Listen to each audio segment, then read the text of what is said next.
Hello everyone and welcome back. Today is kind of a sobering video, I guess you could say. This morning I found out that Reverend Billy Graham passed away. And honestly, actually when I post this, it'll probably be maybe like 2 or 3 weeks after this has happened and after I'm filming this. But I just wanted to go ahead and talk about this while it was on my heart. And just thinking about the impact that he had on so many lives. Like he impacted millions of people by being an evangelist and just proclaiming the gospel. And now I think it's so cool just to think about how today he is praising Jesus. As we reflect back on all that he's done and all the people that he's impacted, we can take away a challenge from this sad time. But yes, this rejoiceful and celebratory time, because now he's in the presence of Jesus, and that's a wonderful thing to know. One of his quotes that he said was, "I don't need a successor, only willing hands to accept the torch for a new generation." And that is what I'm making this video for that new generation, because that new generation is us. The people to take up that torch, that's us. That's me and that's you. We are the ones who are called to spread the gospel to our generation. It is not Billy Graham's duty to do that. He has passed away. He is no longer in this world. He is with Jesus. And one day we will be with Jesus too, but right now we are here. Right now, God has placed us here for a purpose, and just as Billy Graham impacted so many lives, God calls us to impact so many lives through the gospel and through spreading the gospel to everyone.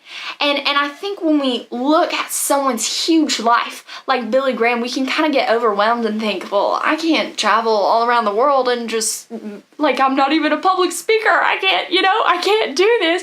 And we can get so overwhelmed and so overcome by just the thought, like, holy cow, like that's a lot to do.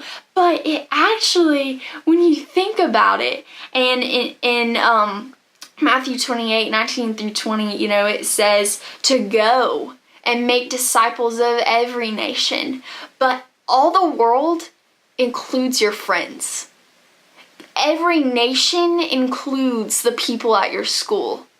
All the world includes your family members and the people who are around you every day. All the world includes that person at the cash register at Walmart. Like, they are a part of this calling that we have to spread the gospel. We are called to spread the gospel to all creation, and that includes the people who are in your life today, that are in your life tomorrow, that were in your life yesterday. And we don't have to have these big dreams of like, oh, I'm gonna be an evangelist and go all around the world. Millions of people will be saved because I shared the gospel with them. Like, we don't have to have those big visions. We don't have to have that. We just have to have the vision of, I am going to spread the gospel to the people who are around me now. And I'm going to be faithful in what God has given me. And those who are faithful in little will be faithful in much. And that is something that we can just be encouraged with and know. And so as we look back on the life of Billy Graham and how big that was, that started when he was 15 years old. And he accepted Christ into his life. That's when, and I'm sure as a 15-year-old, he didn't think, oh yeah, I'm probably gonna travel around the world and be a big evangelist. I doubt very highly that that was his thought as a 15-year-old. And maybe you will go on to be this crazy popular evangelist because so many people come to know Christ through what you say. But maybe you won't. Maybe through your life, 4 people will come to know Christ. And maybe those 4 people, from their lives, 4 more people will come to know Christ. And from their lives, 4 more people will come to know Christ. And pretty soon, you have impacted millions of people because those 4 have become 4 and have become 4 and have become 4.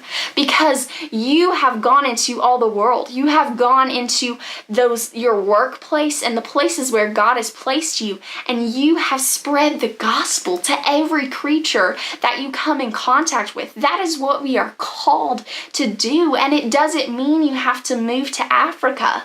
It doesn't mean you have to go and do these super extravagant things. You can spread the gospel to that girl who sits next to you in English right now, today. You can do that today. And so many times when I just get really weary and I just think, Lord, I feel like I'm not moving. I'm not doing much, and I'm not in your word as intently as I should be. I just pray Psalm 51:12 over my life, which says, "Restore to me the joy of your salvation and give me a willing spirit." And so I pray that you will join with me and pray that over your own life, and pray that over our generation and our nation and those who are Christians, and just say, Lord, restore to us the joy of salvation, the joy that the gospel brings to our lives, and give us willing spirits to go and proclaim that gospel to everyone who we come in contact with, to everyone that we know, to our friends, to our family, to our acquaintances, to everyone that we know. All the world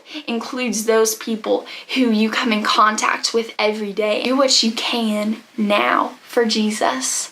And don't be overwhelmed. Just think, oh, I have to have these big dreams. Everyone has these big expectations for me. Because I think a lot of people see those big expectations and they say, oh, I can't do that. And then they decide to do nothing.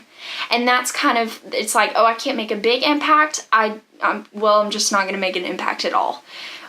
But if you tell one person about Jesus, that one can go tell another one, and that one can go tell another one, and the scope of things just gets so much bigger, and it's so incredible to see how fast the gospel can spread when we are obedient and we exist to proclaim the gospel, and that is what our lives are geared toward. So I pray that God will restore to you the joy of salvation, and that He will give you a willing spirit, and you will just proclaim the gospel to those around you.